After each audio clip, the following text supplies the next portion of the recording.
Hi everyone. Welcome to the Two Birds in a Garden, designed by Maggie Bonanomi, here on Butternut Days. We're doing a tutorial. We're going to put out several different tutorials. There'll be 2 each week. Tonight's, and then we'll have another one tomorrow night, the same time. Following the tutorial post, there will be 2 hours for questions and answers.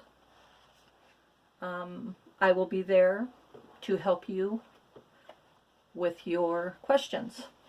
My name is Laura Hakes. I'm owner of Fiddlesticks Designs, an Etsy shop. And Tanya has asked me to do this tutorial, and we are real excited about doing more of them in the future. All of you that ordered your Two Birds in the Garden kits should have received them, with the exception of one individual, and she knows who she is, who ordered a little bit late, but we got her in. I know there are others that had purchased the kit prior to our posting about the kit, and some of you are also joining us, and you are very welcome. So the purpose of the tutorial, and I'm new to this, you guys, so please bear with me. The purpose of the tutorial is mainly for people who they know how to stitch, but they're new to applique. We welcome any seasoned appliqueurs as well. We're just here to guide you through the pattern, provide you some tips, maybe things that you already are aware of, some things you never heard of. We're hoping you'll learn something new. We welcome anyone's posting to post what processes they use, maybe some tips or hints that has helped them along in their years of appliquing. Thank you to Maggie Bonanomi for all of her wonderful designs. I know you are all Maggie lovers. And thank you, Tanya, for creating Butternut Days so that we could all gather and oogle Maggie's designs. I love to see the projects, everyone's projects posted out there. It's so fun to see what everybody does. I hope you will post your Two Birds projects when you are done, and even share some photos along the way. That makes it so much fun, and everybody gets so excited. I used the Blackberry Primitives wools that Maggie recommended in her pattern. The colorations are beautiful. I love it. There was a couple of wool colors that were retired. The background color, putty, is retired, and Old Moss, which is this dark green part. But Tanya worked her magic. This is Army. It's so close to Old Moss, I can't tell the difference. And she recommended Old Ivory for the background, and I love it. It really lends itself well to this design, and makes it look all the more primitive. I just love it. I need to give mine another steam press. I can see now I've gotten it pretty wrinkled. But anyway, a few things. Here is my pattern. I'm hoping you can see this. my copy of the pattern, and it comes with several pages. On the back are the recommendations for the wool. You all should have received all of the wool necessary. It does not, the kit does not come with backing. Some people do not use anything for the backing. Some people use wool, some use cotton. Most of Maggie's designs do not come with a recommendation for the backing. She does, she just, you do the background, do the applique, and you're good to go. There are 3 pages. 2 are front and back, with all of the instructions. Read through all of the instructions before you start, before you cut, before you do anything. And that's kind of a given thing when you are working with a pattern. Any questions or any unknowns that you have, figure them out before you get started. I will be here available for questions and answers. Perfect time that if you run across something in the pattern you don't get, I will try to help you through it. There's several different ways that you can transfer the applique pattern to your wool. Some people use freezer paper. They'll trace the pattern pieces onto the freezer paper, then they press the freezer paper to the wool and they cut it out. Then they cut out and it kind of, the freezer paper kind of has a side to it that's a little bit slicker, and it just sticks just a little bit to your wool. And then they cut out each pattern piece. I use the pattern pieces themselves. I cut my pattern, and then I pin the pattern pieces to the wool and cut around the actual pattern piece. It's the old-fashioned method. That's what I like. I pin it and cut it. Some people will adhere an iron-on product. Years ago it was called Wonder Under. I know there's Steam-A-Seam. I don't like this method when you're working with wool because I think it makes your wool look flat. So, but they iron the product to the wool that they're gonna, and then they trace the pattern pieces on it. Then they cut, they peel off the backing, and they iron it to their background fabric. There's a lot of people who like it. It makes it quick. It keeps the edges from fraying. If that's your thing, have at it.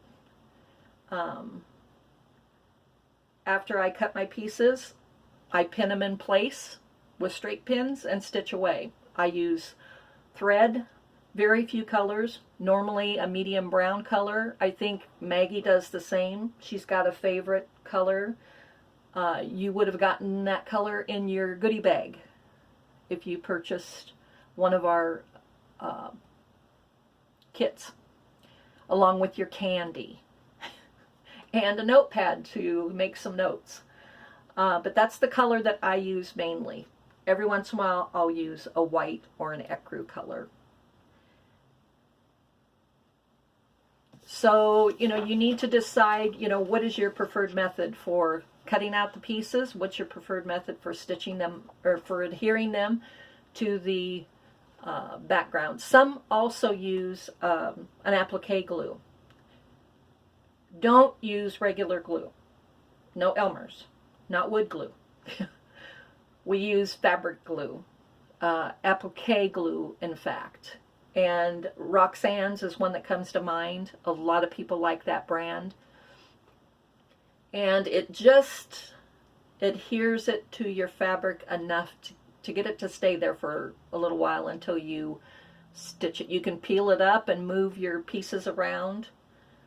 And a lot of people like that. It washes out. Like I said, don't use a regular glue. Use an applique glue if that's the route you want to go.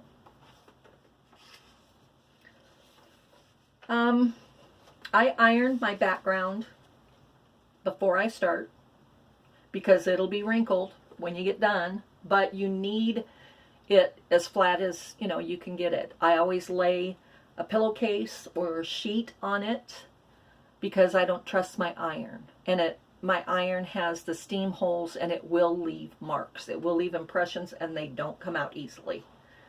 So I lay a pillowcase over it and give it a quick steam, and I do the same to my applique pieces.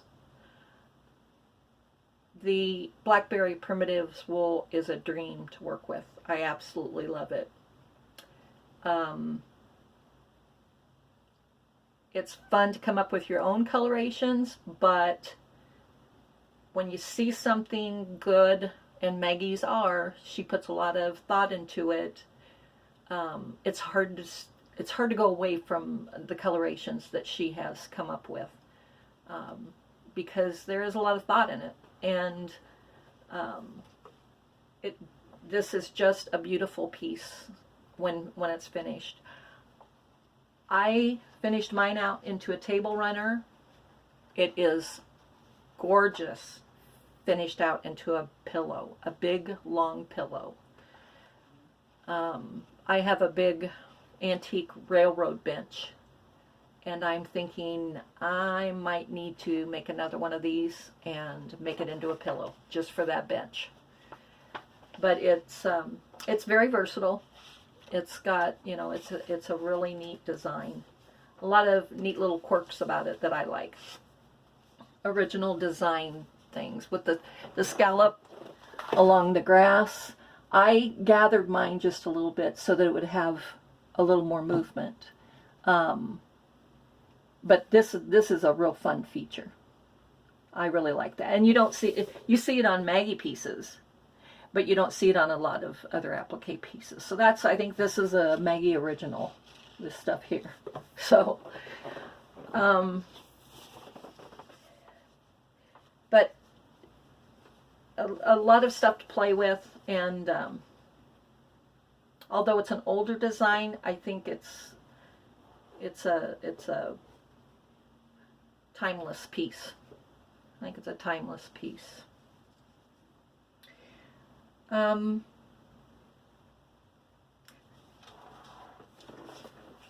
Once you read through all the instructions, if you have any questions, a good source is YouTube.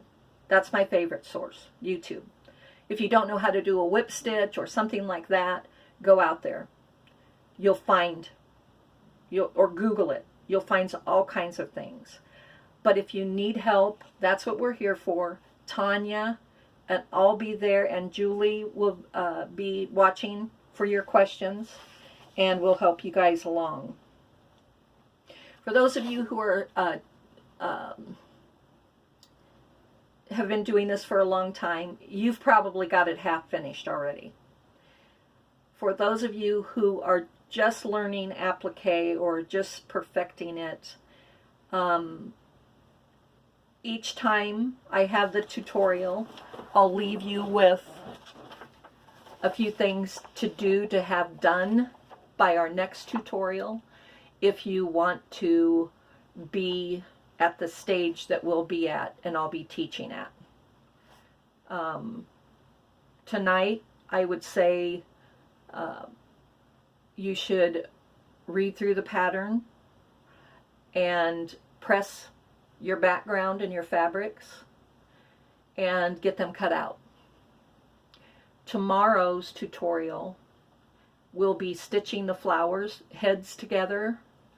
We'll be stitching the scallop on the top of the grassy piece, the grassy mound. I want you to cut your pieces out with the exception of this piece. There's not a pattern piece for this. Maggie did hers in 3 different pieces. I think they're cut about right here. We sent you a piece of army that's the full length so that you can do it in 1 piece if you want. You can cut it in 3 like Maggie did if you want. But I think she was trying to use the wool wisely and had you have a shorter, wider piece and then had you cut it down.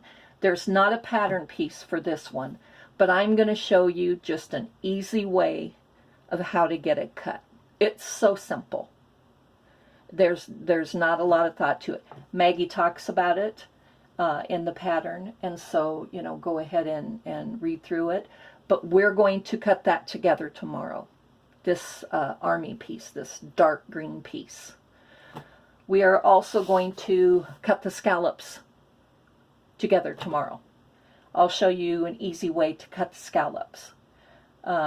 Sometimes, you know, that they look kind of daunting, like a daunting task. They're so easy. They're so simple.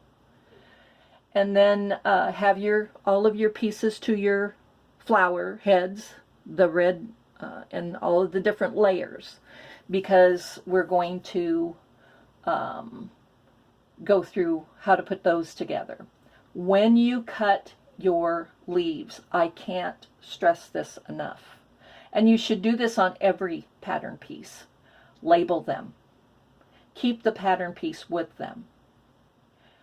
Whatever you have to do. Those leaves, there are many different leaves, many different sizes, and they all make sense where Maggie has you put them. So do yourself a favor and label them, because if you don't, you'll be going back and doing it later. I am a seasoned appliquer, and I thought, oh, I'll be able to figure it out. Nope, not so much. And like I said, the placement, how she has you place them, makes so much sense. She's got smaller, medium, large. And it fills in where it needs to fill in, and where there's not quite enough room, you have the little ones. So please label all of your pieces. Something that I do is I will stitch together any pieces that I can prior to stitching them onto the background fabric. I used to stitch every single, I'd stitch the red, and then on top of that I'd stitch the yellow, then on top of that I'd stitch. That background piece is very heavy, very floppy.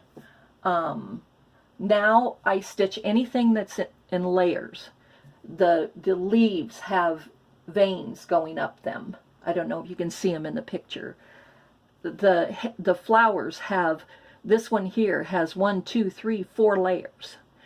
I stitch all of that before it even hits that background. So the flower heads, the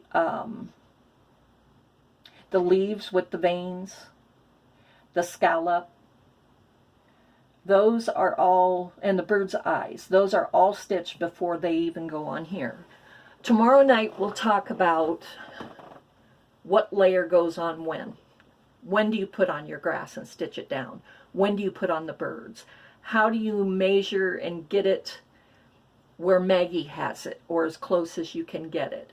Because not all designers, in fact very few, are going to send you a piece of paper that is 17 inches wide and 36 inches long, where you can lay yours, lay it up against yours and tell exactly where to put it.